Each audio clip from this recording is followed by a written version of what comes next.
So there's a pretty good chance that you've just read that title and come here to find about the missing Back to the Future film that you didn't know about. The darker, far more grim one that ends on a depressing note with the young hero dead, Biff Tannen victorious and Doc Brown presumably carted away to a mental asylum or arrested for gross negligence of a minor, and several dogs. But you'd be on a fool's errand because the Back to the Future films in which Marty McFly dies are in fact the same ones that have long been considered the most beloved films of the 1980s. You just might not have noticed the fact because he certainly didn't. But hell, that's what time-travelling movies are for, isn't it? Cheating, that is. You don't like how your life turned out? Well, go back in time and give yourselves a sports almanac and get rich instead. You don't like how your friends' kids turned out in the future? Go back in time and tell them that they need to be sorted out for their own good. Basically, if you don't like something, you can just time travel to cheat and change to do something that you do like. And what if that's exactly what Doc Brown does, more than once in both Back to the Future sequels? What if he robs the Grim Reaper of McFly's soul by using the DeLorean to jump back in time and avoid the things that were supposedly going to kill him? It might sound far-fetched for somebody so apparently committed to not messing with the timeline, but there's evidence there. And the only real question here is, how many times has that actually happened? Well, let's have a chat, shall we? With this in mind, I'm Jules, and this is That Film Theories. How many times does Marty McFly die in Back to the Future? Now, to accept this theory, you're going to have to accept that the Doc absolutely doesn't care about as much of the sanctity of the timeline as he claims. We also have to discredit his claim that interacting with past versions of yourself is potentially catastrophic, since the extra time traveling that he's going to be doing here in this theory would mean that even more Docs would be in one place while he meddled with that timeline. But there's nothing to his claims about meeting a past or future version of yourself. Sure, it makes Jennifer faint, but literally nothing happens when Doc meets himself in 1955 and even hands him tools. Fundamentally, time is not as fragile as Doc thinks. He just needs to control the rules so that he can control the outcomes for Marty and himself. Doc says that he won't meddle and that by doing so would have potentially grave consequences. So how come he reads the letter and saves his own life? How come he helps Marty stop his son going to prison in the future? How come he saves Clara from her intended death in the ravine? He might pretend that he's not a meddler, but his actions say otherwise. And he'd probably have done even more meddling if he was able to. In the first movie, the 1955 Doc has no time machine, so he can't be on hand to help Marty. As a result, the teenager almost gets himself wiped out. He's a kid entrusted with getting his parents to bang. What more can we really expect of him? There's absolutely no way that Doc would have allowed that to happen if he was really in control. In the same movie, Marty is also really bad at not messing with the timeline because Doc can't do anything to guide him from a position of knowledge. In other words, he has no guardian angel who has seen it happen before and can make sure that he avoids calamitous things like almost vanishing from existence on stage. You know, the things that could really ruin your day or jeopardize the entire fabric of the universe or something. But the first sequel is an entirely different matter, because Doc has his DeLorean and it's absolutely no accident that he turns up twice at incredibly convenient times to save Marty right at the last minute. It's almost like he knew exactly where to be to make sure that Marty wasn't killed, like he had access to a magical sports almanac detailing all of the major events in Marty's life to the precise second. Which he sort of does, since he's there to witness them before using his time machine to go back and ensure that they go the way he needs to. Think about how precisely he maps the future. He knows when the rain is going to stop to the very second, not just because the weather service is more efficient, but because he's been there before to find out what happens to Marty McFly's kids. So, Marty may indeed come to situations where he dies, and Doc has to go back and change the timeline. Firstly, after working out how Biff got rich, Marty goes to confront him at Biff Tannen's pleasure paradise to find out that he's got the sports almanac. Naturally, Biff tries to kill him to shut him up, but Marty escapes to the roof where he seems to be trapped with no hope of escape. This is not part of his plan, hence his frustration. So there's no way that he could have pre-planned an escape route involving casually leaping off the roof. And yet, Marty jumps off the roof onto the DeLorean, which has handily appeared just below him. Amazing coincidence, is what Doc says. Or is it something else at work? Then, back in 1955, when Marty eventually gets his hand on the almanac after Biff almost kills him in a dangerous car chase scene, there's another incredible coincidence. Marty steals the almanac, jumps safely away from Biff's car, and seems to be home free, only for Tan to swing his car around and try and mow Marty down.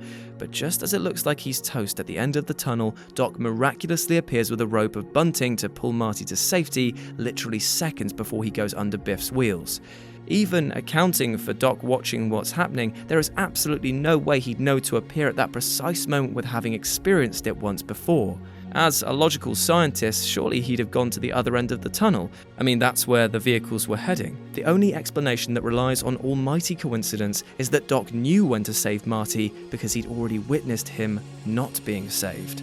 In one timeline, Biff ran over him and killed him, only for Doc to cheat him again by jumping back in time and making sure he was there. It's grim, but it's the only way to explain the perfect timing, and it fits with the fact that Marty did exactly the same thing for him in the first movie.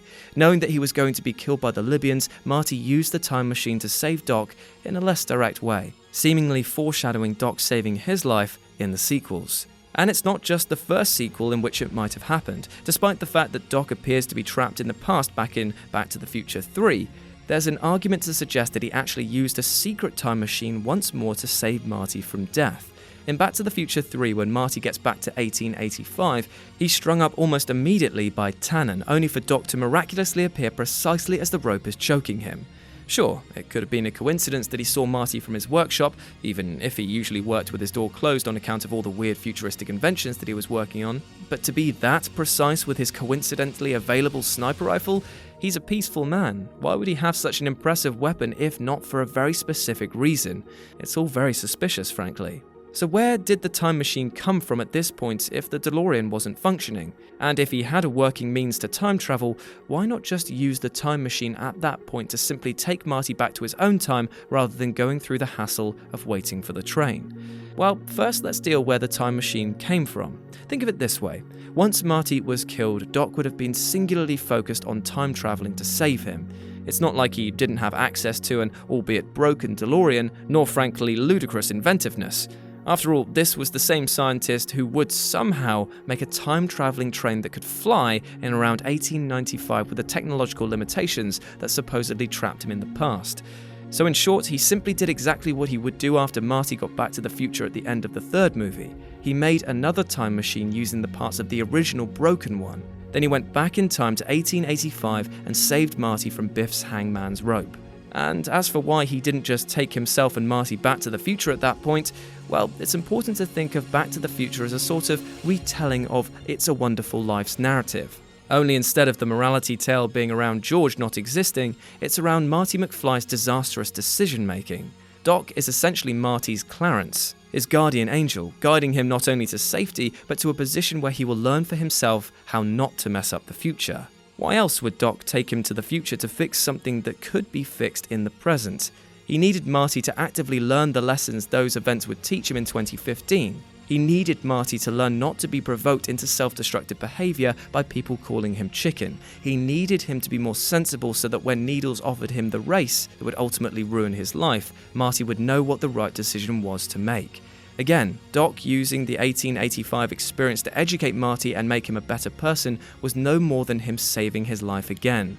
Sure, he wouldn't have died in that race accident, but he would have been on the same track to a ruined life in 2015 if it had happened. It was just another example of the great timeline meddler meddling for Marty's benefit. That also explains why Doc is so casual in leaving Jennifer to see what will happen to hers and Marty's future if things don't change. There's no way he doesn't allow her to be taken by the police in that alleyway. Why else would a man so meticulous in his planning just leave her on some crates? He needs Marty's future to work out well, so he allows her a glimpse of what could be to stop it from happening. And what if Doc used that time machine to make sure that Clara fell in love with him? What if he essentially Groundhog Dayed her? After all, isn't it a bit of a coincidence that he made sure that the man sitting on the train directly behind Clara heard his story about being heartbroken? What are the odds of that happening? But that's a question for another time. But why is Doc Brown so willing to break his cardinal rule and mess with the timeline to save Marty multiple times? Well, quite apart from being Marty's guardian angel, it's because Doc needs Marty too. McFly is basically Doc's personal messiah. Every major moment that happens in his life, his discovery of time travel, his life being saved not only from the Libyan terrorists but also Mad Dog Tannen in 1885, his meeting with his wife Clara, all of it in some way involves Marty's interference. He's basically Doc's totem. Without him, Doc is nothing. And there we go, there's my little theory on Back to the Future. Let me know what you thought about it down in the comments section below, as well as if you've got any of your own interpretations that you'd like to share. We're a small channel and continuously growing, so if you like what you've heard, please subscribe, share it with your friends. Look out for us, and we'll look out for you. As always, I've been Jules, you've been awesome, and I'll speak to you soon.